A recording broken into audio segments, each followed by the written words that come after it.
Hi guys, my name is Keith Narades, known as the leader and superior of Club LASM, aka lover of animated shows and movies.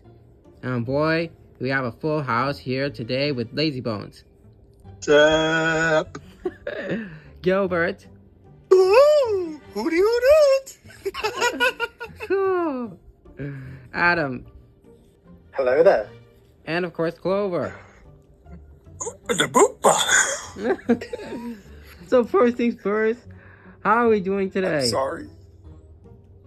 Good. Tired. Yeah. Good. Honestly, my day could have been a lot better. A bunch of school stuff.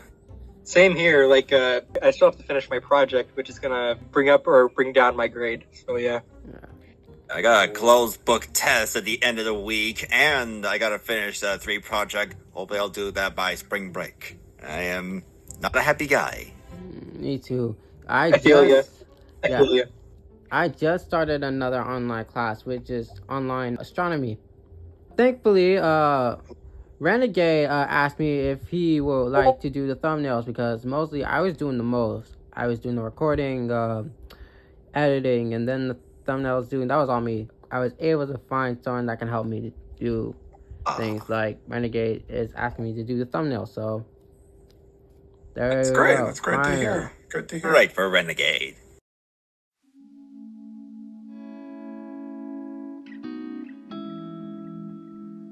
So before we get started, we need to discuss about the elephant in the room, since we already know what it is.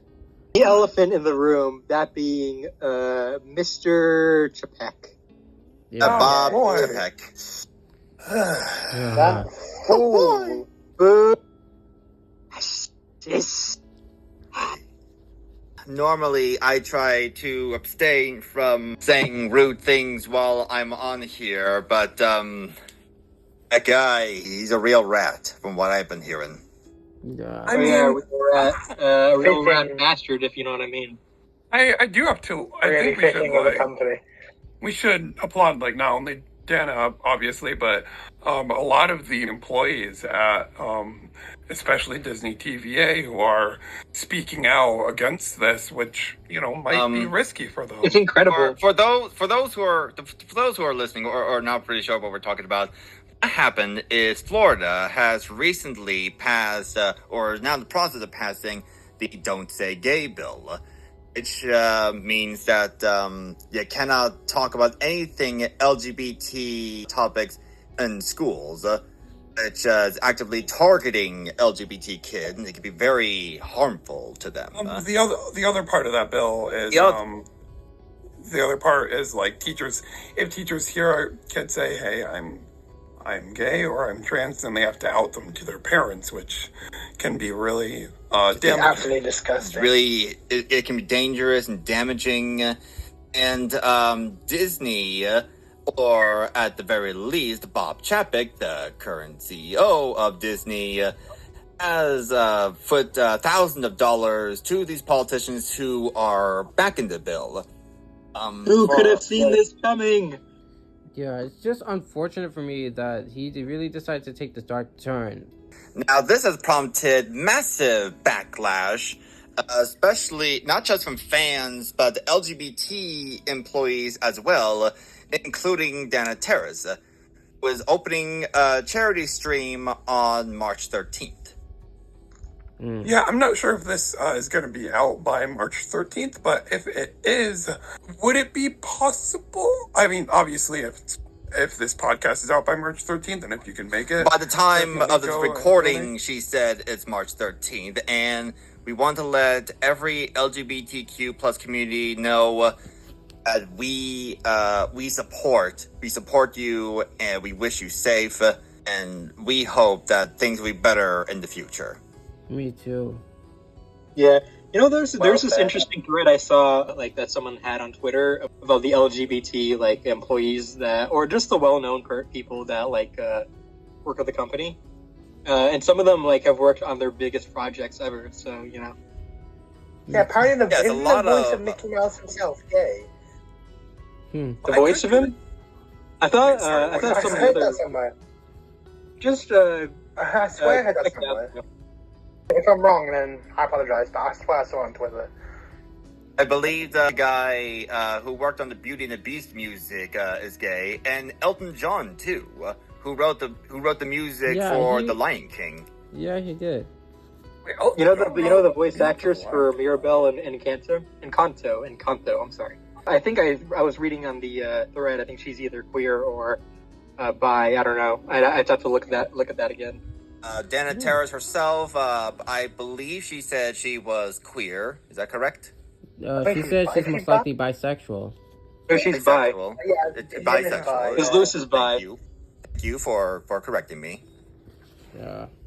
No problem. And speaking of representation, like seeing the those queer characters is what like has the viewer seeing themselves in those characters. And it's not just with queer representation, but it's also with like race, the culture, even neurodivergent stuff. It's just unfortunate that autism has rarely been discussed about in animation.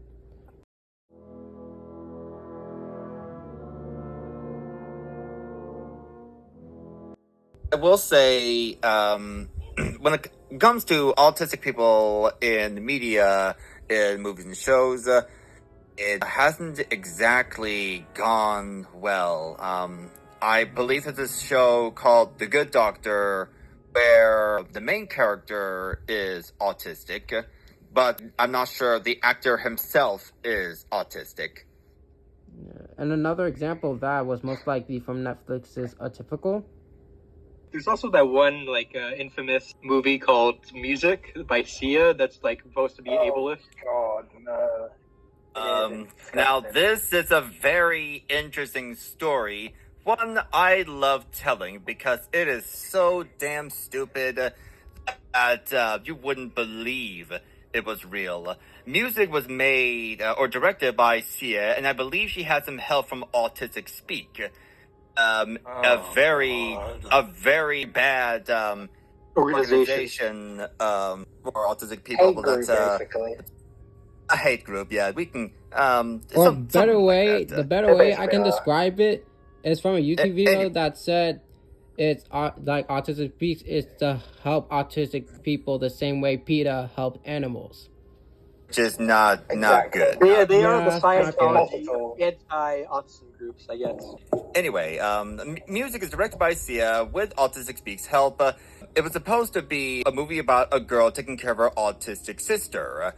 But the way that the autistic sister is presented, well, the actress is not autistic and in fact looks like a very appropriate and very offensive take on autism. It's not just that; it's just the story didn't quite make sense. It doesn't explore more about the spectrum. Yes, other than the offensive representation, the movie itself was quite boring, and it was basically a very stupid Oscar bait. I've never even seen it, but I think it's like I've seen its rating on Letterboxd that has a 1.0. I will say, to take this back to animation a little, I think one thing that's worth mentioning a lot of times, obviously that would be an exception, but a lot of times it's not necessarily the creator that doesn't want to include autistic representation. A lot of cases, expectedly, it's usually the company. I think we can especially see that today with a lot of characters from Disney and Netflix and all these other shows that a lot of autistic and neurodivergent people have really connected with.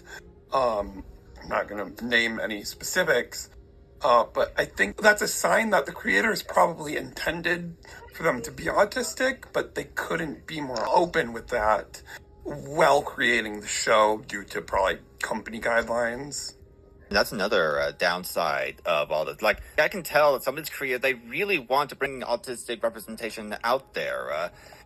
Like with the LGBT community and diversity, they want them on there, but the executives, it sounds like they're the problem. They're the one who doesn't want to see any of that, thinking that they're a mistake. It's just a horrible way of thinking. I mean, I don't really understand like the ableist kind of I don't know. I don't really understand the ableist kind of perspective of like maybe some of these executives. I mean, I can kind of see that with maybe because like there is still unfortunately like homophobia and stuff like that does exist, but I never really saw that anti-autism like sort of group or whatever. Oh no! You'd be pretty shocked. You'd be pretty shocked of how much. Maybe not as much. But there has been measures of how people can treat autistic people, and even in some family too. There has been a story, I believe, that that there was some moms on Facebook who are promoting bleach for their autistic children, thinking that it's some sort of miracle cure. What? And of course, They were hired by Butch Hartman. Oh my god. Hartman sucks. Just want to throw it Butch out there. Hartman is an asshole. I'm just gonna say that. Yes. Thinking that autism can be cured through prayers or electric chairs or electric beds, however they want to. Bullshit. Oh my god. It's very painful, and it doesn't help that there are still some people who are trying to make movies about it. Quite recently, even though this is not animation, Amber Heard is now going to be in a movie about a boy who is autistic, but he's being treated like he's demonically possessed. Oh, that idiot! Yeah. And I want to address many flaws about that film. I mean, just the premise itself, and the fact that Amber Heard is in it, it's just. Why is Amber Heard allowed to be in movies? Why? None of. She was never a good actress to begin with. She always sucked in everything. Ugh. In any way you slice it, it's just a very bad premise. And that's very unfortunate. And is people like Autism Speaks that is promoting stuff like that. Maybe not this movie in particular, but they're promoting other stereotypical backwards thinking. It makes autistic people feel like they're just things. It's painful. Another negative thing, especially with the animation, and I hate to be so negative, when people often on, whether it's on Twitter or just themselves, when they headcanon or just imagine that a character is actually autistic when the creator clearly intended them to be autistic, people are often harassed for even saying, oh, hey, maybe this character's autistic because that would connect with me. Some people are harassed for that online and unacceptable on social media, and I think that type of thing could potentially be avoided, at least to a certain degree, if we actually had more explicit autistic representation in these shows. I mean, I feel like animation specifically would be the best place to shoot for progress rather than live action, because it can help make sure that kids who watch animation know that it's okay to be autistic, it's okay to be neurodivergent. Yeah, I believe that animation. I would think more kids watch animation more than live action. That's not to say that those don't watch live action, but I think I guess they think animation appeals more to them than live action. So I can definitely see where you're coming from. Like, we need more autistic representation in animation, proper representation. Because autism is not some sort of disease that needs to be cured. It's just a different way of thinking. Yeah, and if you think about, I think the only example of like a kid show that I think had like some autism representation that was like not ableist or whatever is like Andy Mack, which I've heard of. I think it's a Disney Channel live action show. I haven't seen it, so I could be wrong. Maybe it doesn't have Andy Mack. Why does that sound? Andy Mack. Did I say something else? Oh no! I was thinking there was some sort of Disney Channel show that has a kid named Fergal. and he was worried that he had autism, and it turns out he Oh, doesn't, that was and actually everybody Girl is Meets happy. World, not Andy Mack. It was Girl Meets World. Girl Meets World. What was Andy Mack? What did she have, or was that just completely different or something? I think you accidentally mixed some things up. What I've heard from Andy Mack is more LGBT or gay representation, and I never watched it, so I wouldn't know. I think you may have acted like I've heard some stories from my friends and mutuals every now and then of what the show's got there, and you might have accidentally mixed some shows. And Yeah, I don't watch many Disney Channel sitcoms. I've always just watched the cartoons. Don't blame me. Another example of like animation, especially with Disney, is I think there was like a Pixar short called Loop or something like that. I don't know. Yes. I never actually watched it, but I actually pulled it up on Disney Plus, and it said that it was Disney's first nonverbal autistic character. So I don't know if that's a good thing, but if it is, then that would be definitely breaking ground there, which again proves that, big surprise, Pixar is a lot more progressive than most of Disney as a whole when it comes to... There we go. Loop, Yes. 2020 American drama short, directed and written by Erica Milsom, with the story being written by Adam Burke, Matthias de Klerk, and Milsom. Produced, and as you have said correctly, Clover, Pixar. Focuses on a chatty boy and a non-verbal autistic girl learning to understand each other. I believe I recently finished watching watching a Pixar short not too long ago, so maybe I can watch Loop pretty soon. Yeah, and with Loop, I was very happy of how they handled autistic representation in that short film. I mean, at least thank goodness they were actually headed to the right direction. Like, they actually supported the right company. They actually brought in the right organization, like ASAN, to do so. And that's another thing to consider when wanting to put representation in your shows and movies. What was that organization you said, Keith? ASAN, which is short for Autistic Self-Advocacy Network.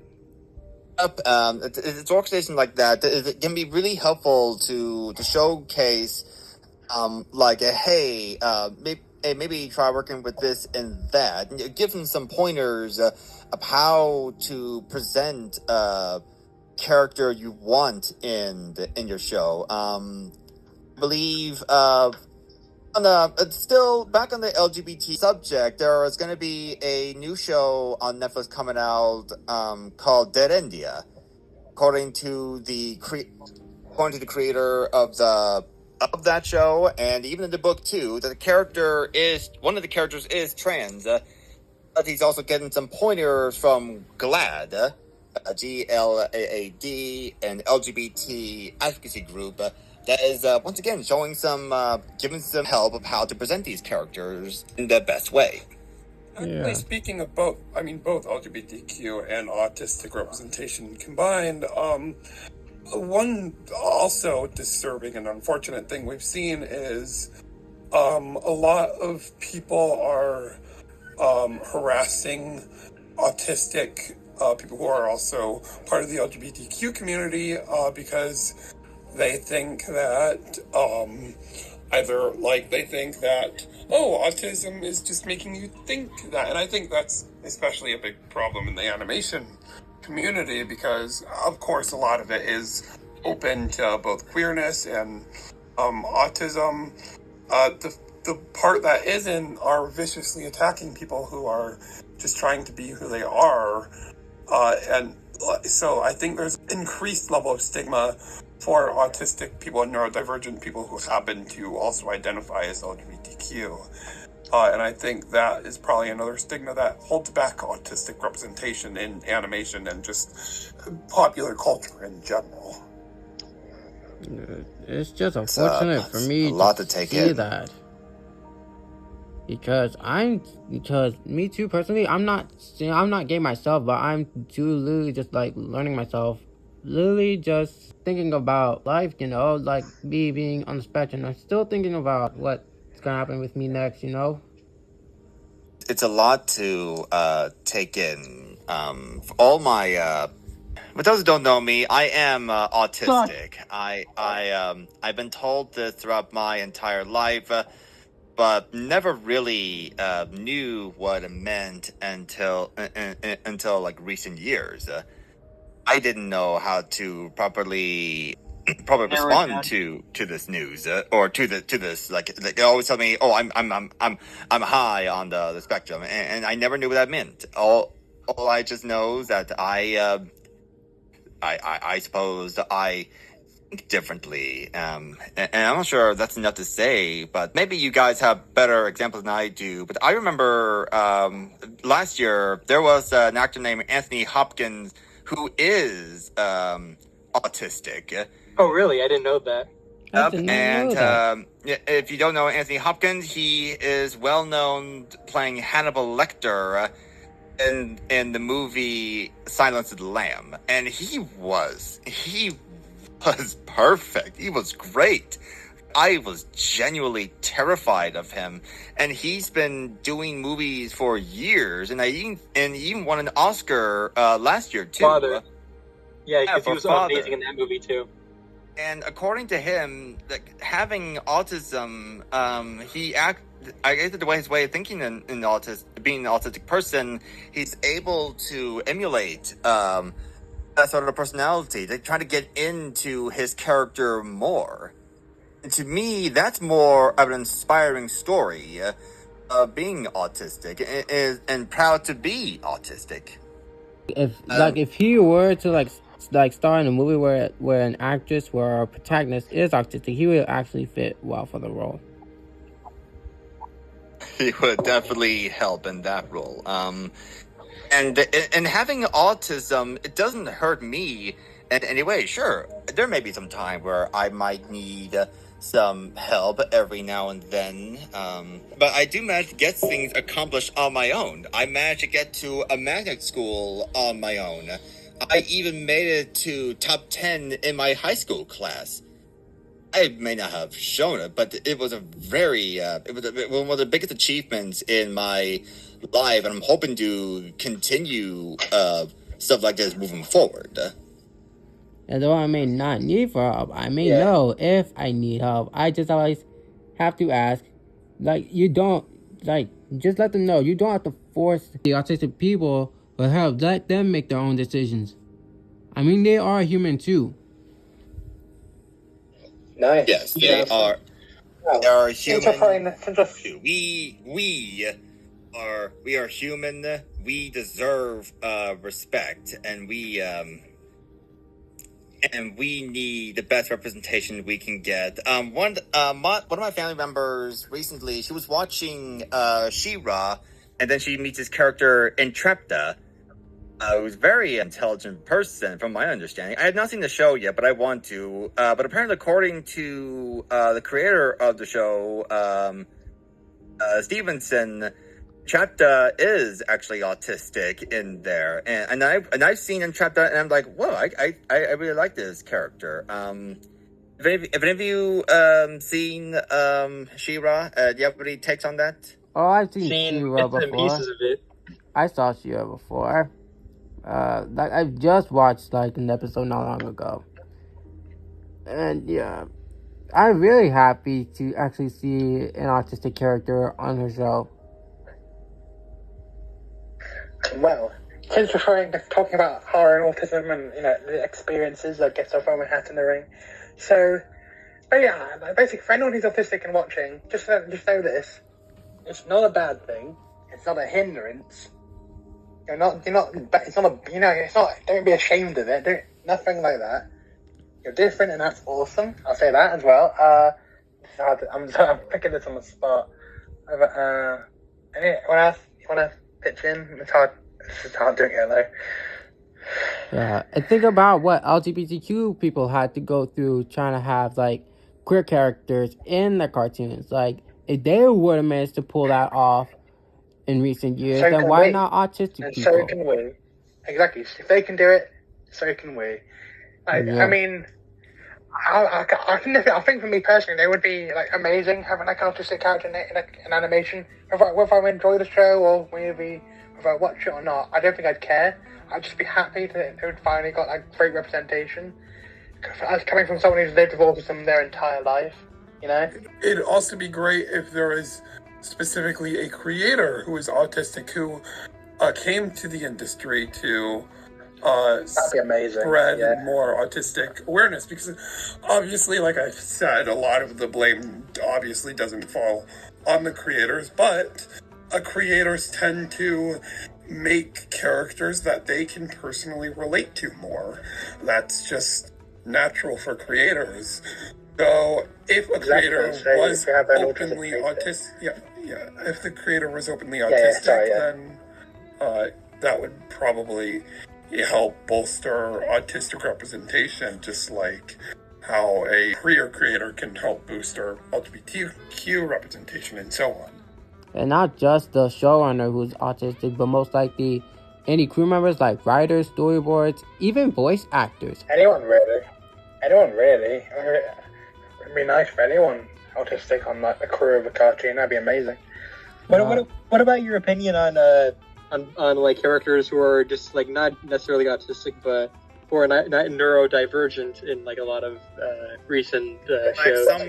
Like ADHD. No, like the ones that have been confirmed by creators like like Matt Brealey, Dana Terrace. Well, headcanon, if that's the right term. Some characters. She confirmed that Luz is neurodivergent. Oh, really? What did Matt Brealey confirm? She didn't say which one she was. She like what spectrum of neurodivergent she is. I think she just said she's neurodivergent in like a Reddit answer, I think. Matt Brealey also said that Marcy in Amphibia is neurodivergent. I also, I think, looking it up when it comes to neurodivergency, I believe in glitch text, the character Miko might also fall under that category of neurodivergency. Oh yeah, she does. Of course. Yeah, I mean, to talk specifically about Luz and Marcy, obviously, I have noticed, I'm sure all of you have noticed, how much people talk about them specifically compared to other people in their respective shows. Like, I see people talk about how much they connect with Marcy way more than they connect with Anne, just probably because a lot of people who have some neurodivergence feel a lot more seen with the character like Marcy than they do with the character like Anne. And the fact that Luz is a main protagonist who's in every single episode, who's also neurodivergent, both of those examples are just great to see. And they do hopefully signal a push forward for more representation that will hopefully be more widespread, in 5 to 10 years. It's also important for everyone to be taught about autistic people. Like recently, I've shared I had a family member who unknowingly supported autism speak, and it pains me when this happened. Like it feels so like ignorant of the subject. I didn't talk to them for a few weeks. Like this family member, he bought an art.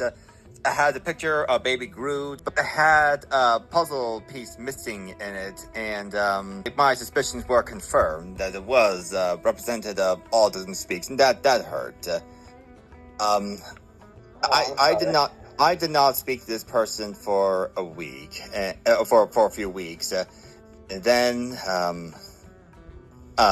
this person talked to me, called me later. I finally accepted the call.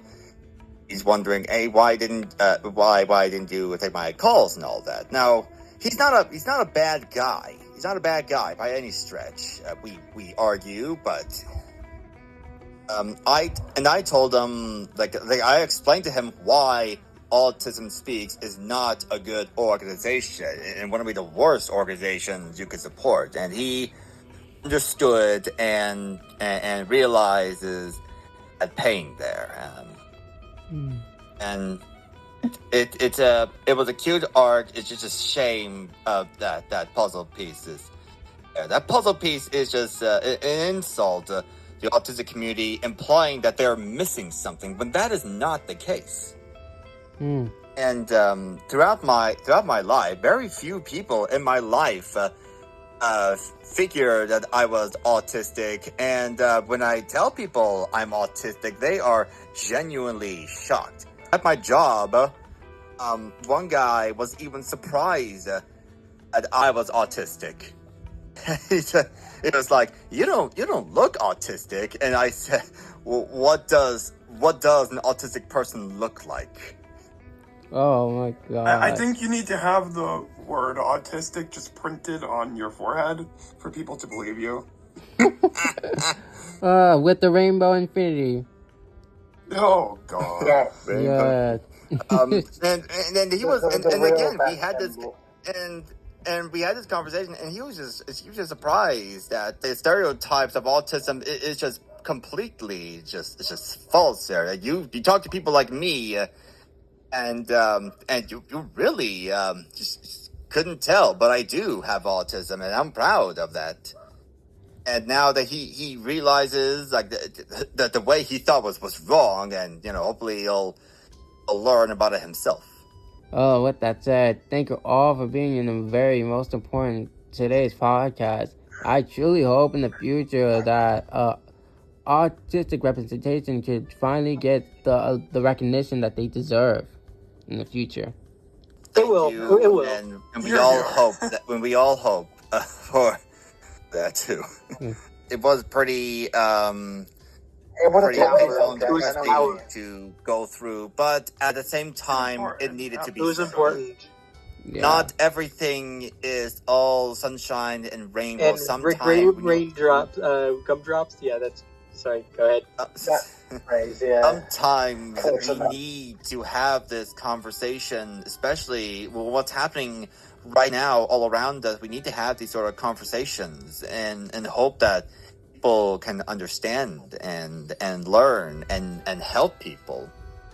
And again, to end this on a positive note, I mean, we have been seeing recent kind of representation that creators are outside the show saying, yes, this is who this character is.